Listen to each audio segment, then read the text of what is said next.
তার এপিএস এর ৩১২ কোটি, তাইলে মন্ত্রীর কত?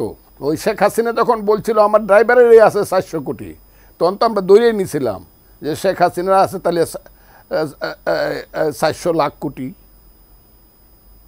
সজীবের এপিএস এর যখন তাকে ৩১২ কোটি, সজীবের কত আছে? তো ২৪ তো আমি দেখেই ফেললাম, ৫ই আগস্ট তো দেখেই ফেললাম, আমি তো দেখেই ফেললাম ৫ই আগস্ট।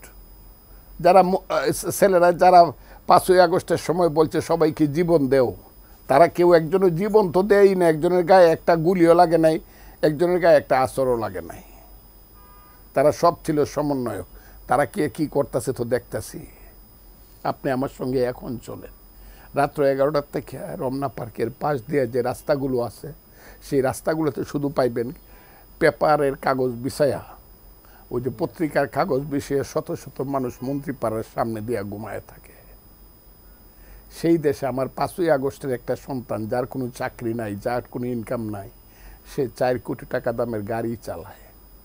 তা আমি তো ৫ই আগস্ট দেখে ফেললাম। সে বাড়িতে গেলে তার ১৫০ গাড়ি লাগে, তার দেশে গেলে ১০০-এর উপরে গেট করতে হয়।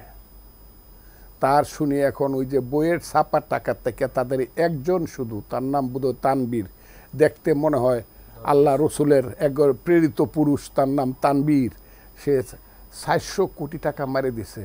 আমার তো দম বন্ধ হয়ে যেতে চায়। ৪০০ কোটি, ৪০০ কোটি, ৪ কোটি টাকা জীবনে দেখি নাই।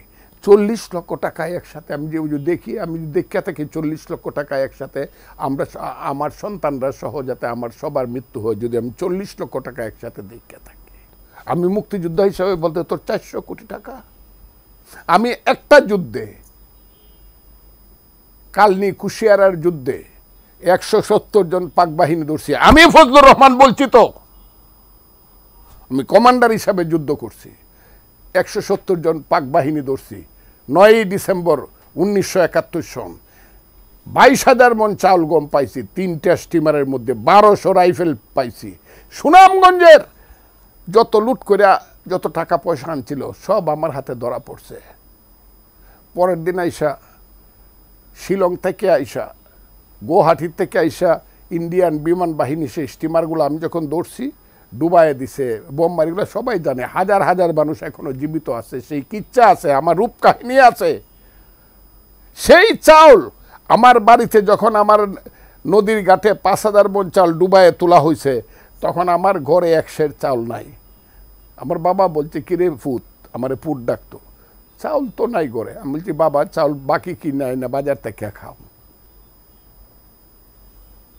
৫,০০০ মন চাউল তখন আমার ঘাটে আছে। ইটনার ঘাটে আমার ১০,০০০ মন চাউল আছে, আমার জয়সিদ্ধির ঘাটে ৫,০০০। সেই চাউল রাইখে আমি ১ সের চাউল কিনে খাইছি। আমার নাম ফজলুর রহমান। ফকিন্নির পুতেরা যে শত শত হাজার হাজার কোটি টাকার মালিক হয়েছে, এটা আমাকে কি ধরতে হবে যে হাসিনা শাসনের চেয়ে ৫ই আগস্টের যে জয়, সেই জয়ের পরে বেশি ভালো কাজ হয়েছে নাকি আমাদের চরিত্র আরো নষ্ট হয়েছে?